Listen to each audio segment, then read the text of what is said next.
Pfizer scientists who said natural immunity is likely better than the vaccine. And a whistleblower reveals emails from top Pfizer officials that show they don't want the public to know aborted fetal tissue is used in the development of the vaccines. What the vaccine is, like I said, that protein. Undercover journalists working for Project Veritas spoke with 3 Pfizer scientists. The scientists gave out information that goes contrary to seminars the company requires them to take and that they're not allowed to discuss in public. Experienced Pfizer biochemist Nick Carl shares his viewpoint on the company's vaccine. When somebody is naturally immune, like they got COVID, they probably have better, like not better, but more antibodies against the virus. So your antibodies are probably better at that point than the vaccination. Carl says that's because the vaccine is just one antibody against one specific part of the virus, but when someone contracts COVID-19, their body produces antibodies against multiple pieces of the virus. A senior associate scientist says natural immunity probably lasts longer than the protection from the vaccine.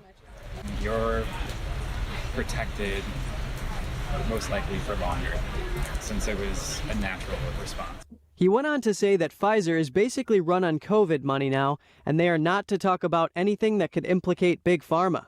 Another scientist echoes this. We're like bred and taught to be like vaccine is safer than actually getting COVID. You cannot like talk about this in public. What's more, Project Veritas interviewed a 10-year Pfizer employee and now whistleblower, Melissa Strickler, who reveals emails from high-ranking officials. She shares one from Vanessa Gelman, the Senior Director of Worldwide Research at Pfizer, about the use of human fetal tissue in vaccine testing. From the perspective of corporate affairs, we want to avoid having the information on the fetal cell lines floating out there. We believe that the risk of communicating this right now outweighs any potential benefit that we could see, particularly with general members of the public who may take this information and use it in ways we may not want it out there. We have not received any questions from policymakers or media on this issue in the last few weeks, so we want to avoid raising this if possible. Strickler said she's a little anxious about what Pfizer might do to her or say about her for revealing this, but to offset the risk of losing her livelihood and potential legal battles, she has a Give Send Go account where she's raised over $145,000. Pfizer did not immediately respond to NTD's request for comment.